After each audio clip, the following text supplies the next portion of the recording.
दोस्तों आज की वीडियो एक ऐसी फिल्म के बारे में है जिसका नाम सुनते ही नॉस्टैल्जिया मीम और मतलब एक ही डायलॉग याद आता है, उठा ले रे बाबा उठा। क्यों भी ओवर एक्टिंग करता है साला, ओवर एक्टिंग की औलाद। लेकिन दोस्तों हेरा फेरी 3 की कहानी फिल्म के अंदर कम और उसके बाहर ज्यादा चल रही है। मतलब इतना ड्रामा तो डेली सोप में भी नहीं होता जितना ये हेरा फेरी 3 का डेली सोप ड्रामा प्रोड्यूसर्स के हाथों से फिसलता जा रहा है और जो इसे उठाने के लिए झुकता है। हेरा फेरी 3 के साथ फिर से हेरा फेरी हो रही है दोस्तों। And I just want to ask you guys one question. एक सवाल है मेरा, तुम्हें नहीं लगता कि हेरा फेरी 3 में पंकज त्रिपाठी सूट करेंगे? इसको अभी का अभी आईएएस घोषित कर दो। होल्ड योर हॉर्सेस गाइस, घोड़े रोक लो अपने। इसके बारे में हम वीडियो के एंड में बात करेंगे, ठीक है? But for now hit that subscribe button and मैं हूं राजीव कुमार और तुम देख रहे हो YBP फिल्मी। गाइस अगर Bollywood comedy movies Indian Premier League होती ना तो हेरा फेरी 3 पक्का RCB होती, क्योंकि कुछ लोगों का कमबैक ही नहीं हो रहा। हेरा फेरी फ्रेंचाइजी की तीसरी इंस्टॉलमेंट का कर्स भाई खत्म ही नहीं हो रहा है। अब अगर तुम ये सोच रहे हो कि यार कर्स कहां से आ गया, हम तो यार फिल्मी स्टफ देखने आए थे, यहाँ पर तो डार्क बातें चल रही कर्स पर्स वाली। तो गाइस कहानी शुरू होती है सन 2000 के बाद जब हेरा फेरी रिलीज होकर 6 साल हो चुके थे और अब फिर हेरा फेरी भी रिलीज हो गई थी। अमीर आदमी 15 मिनट में अपने कपड़े बदलता है, आधे घंटे में अपना घर बदलता है, 1 घंटे में अपना धंधा बदलता है और 2 घंटे में अपनी बीवी बदलता है। अब हर जगह ना खुशी और उल्लासनगर की लहर थी। अरे इलेक्ट्रो का टेंशन मत कर, इलेक्ट्रो उल्लासनगर नहीं आ सकता। पूछ क्यों? अबे जब उल्लासनगर में इलेक्ट्रिसिटी नहीं आती तो इलेक्ट्रो कहां से आएगा? फिर हेरा फेरी के बाद ना सब यार सोच रहे थे कि अब तीसरा पार्ट कब आएगा। मतलब 2006 के बाद 2015 आ चुका है और कुछ भी क्लियर नहीं था।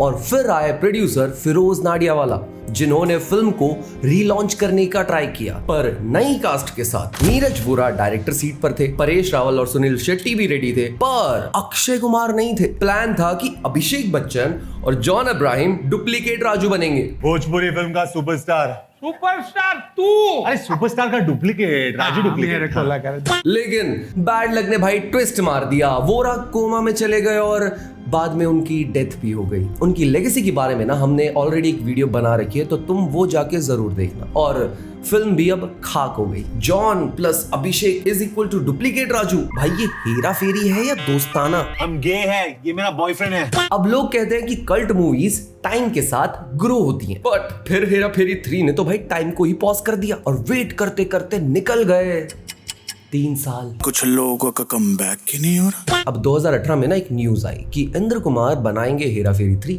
और ओरिजिनल ट्रायो वापस आ रहा है। मतलब फैंस तो भाई बहुत ज्यादा खुश हो गए। अक्षय भी रेडी थे कॉमेडी करने के लिए, लेकिन शूटिंग कभी शुरू ही नहीं हो पाई। 2019-2020 में सिर्फ प्लानिंग चल रही थी और फिर आ गया भाई पैंडेमिक और सब कुछ बंद। 2018 से लेकर पैंडेमिक तक हेरा फेरी 3 का स्टेटस था कमिंग सून, लोडिंग, बफरिंग और सर्वर नॉट। ये स्क्रिप्ट की मीटिंग चल रही थी या zoom meeting? The nation wants to know. मुझे ड्रग दो। अब कर्ज की वजह से 2 बार शेल्फ हो गई थी ये मूवी। पता नहीं यार किसकी बुरी नजर लग गई थी इस पिक्चर पर। बट पैंडेमिक के बाद आया एक झटका। नहीं, किसी नए कोविड केस की बात नहीं कर रहा हूं मैं बात कर रहा हूं जब अक्षय कुमार ने ही अनाउंस कर दिया कि वो फिल्म का ही हिस्सा नहीं है। Reason creative differences. इसका मतलब स्क्रिप्ट पसंद नहीं आई होगी। Meanwhile, पर फिर कार्तिक आर्यन को ऑन बोर्ड किया गया एज न्यू राजू और डायरेक्टर चेंज हो गए। इंद्र कुमार की जगह अब आ गए अनीस बाज़मी। और ये बात परेश रावल ने खुद ट्वीट करके कंफर्म करी थी और ट्विटर पे भाई ट्रेंड करने लग गया #नो हेरा फेरी विदाउट अक्षय। और सुनील शेट्टी ने भी बोला कि वो ना अक्षय पाजी से बात करेंगे। बट फिर शायद अन्ना ने गन्ना झील दिया और कर्ज खत्म। और 2023 में ओरिजिनल ट्रायो भाई वापस आ गया। बट तभी एक और ट्विस्ट आ गया। अक्षय कुमार ने फ्रेंचाइजी के राइट्स ही खरीद लिए और फरहाद सामजी को डायरेक्टर बना दिया। फरहाद नोलन सामजी।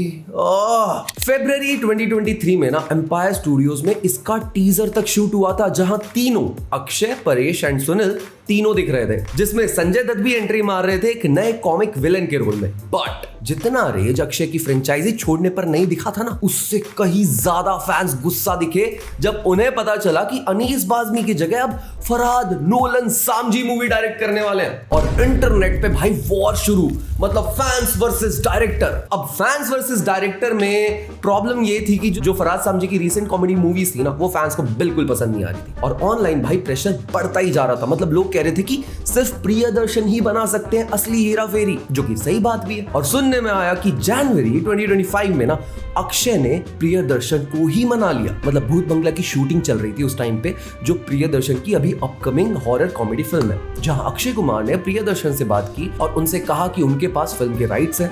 सुनील शेट्टी और परेश रावल भी इन है and he wanted him and only him on the director seat. और प्रियदर्शन के बर्थडे पर हेरा फेरी 3 की अनाउंसमेंट भी हो गई।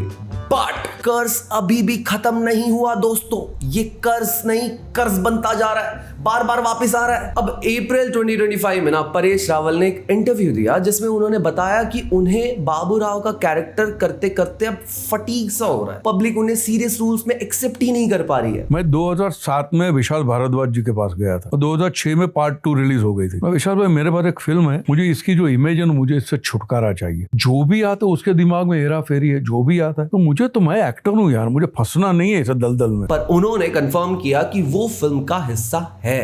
बट 18 मई 2025 को परेश रावल ने ना ऑफिशियली अनाउंस कर दिया कि वो हेरा फेरी 3 से एग्जिट ले रहे। कोई रीजन नहीं दिया, बस बोला कि यार डायरेक्टर से कोई इशू नहीं है। बट हम सबको पता है कि जब कोई बोले कि मुझे तुझसे कोई दिक्कत नहीं है, इसका मतलब उसे उससे बहुत ज्यादा दिक्कत है। और 2 दिन बाद न्यूज आई कि अक्षय कुमार ने लीगल एक्शन ही फाइल कर दिया परेश के अगेंस्ट। अब फिल्म फिर से अनसर्टेन है गाइस। ये कर्स अब प्रोड्यूसर खिलाड़ी कुमार के ऊपर चल रहा है, क्योंकि अक्षय और सुनील तो अभी भी ऑन बोर्ड है, प्रियदर्शन भी रेडी है मूवी डायरेक्ट करने के लिए और संजय दत्त भी हैं। पर बाबूराव के बिना हेरा फेरी कैसी हेरा फेरी है दोस्तों। हेरा फेरी 3 का करंट स्टेटस पता है क्या है? Announcement, hype, controversy, exit and repeat. Hera Pheri 3 की कहानी अब इतनी लंबी हो चुकी है कि Netflix is planning to buy the rights and make a 10-part documentary series called making of nothing.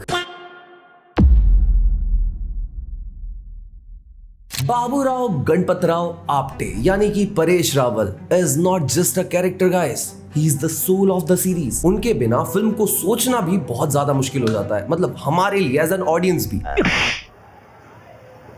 ये बाबूराव का स्टाइल है। अक्षय और परेश के बीच कभी कोई पर्सनल ग्रजेस नहीं आया, लेकिन प्रोफेशनल डिसएग्रीमेंट्स ने फिल्म को बार बार डिले कर दिया है। हेरा फेरी 3 एक ऐसी फिल्म बन गई है जिसको देखने से ज्यादा लोग उसकी मेकिंग का ड्रामा देख रहे हैं। मतलब क्या ये फिल्म कभी बनेगी या ये बॉलीवुड की सबसे आइकॉनिक नॉन एग्जिस्टिंग सीक्वल बनकर रह जाएगी, या फिर आरसीबी की तरह कभी सालों बाद ही कमबैक करेगी।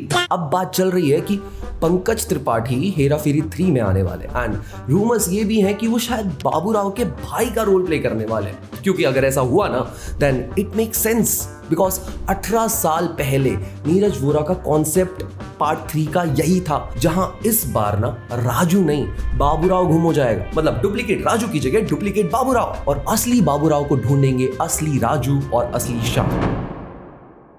तो तुम्हें क्या लगता है, Pankaj Tripathi is fit for this role और नॉट? कमेंट करके मुझे नीचे बताओ, क्योंकि ना पंकज त्रिपाठी को भी नहीं लगता कि he is fit for this role. I don't know why. जाके पंकज त्रिपाठी की फोटोज के नीचे कमेंट करो और उन्हें भी बताओ कि वो फिट है या नहीं है, क्योंकि यार ओ माय गॉड 2 में उनकी परफॉर्मेंस हमने देखी और उनकी केमिस्ट्री अक्षय कुमार के साथ काफी अच्छी भी लगती है। तो अपनी ओपिनियन तुम मुझे नीचे बता सकते हो। हम मिलते हैं गाइस अगली ऐसी किसी वीडियो में, तब तक के लिए ओके बाय।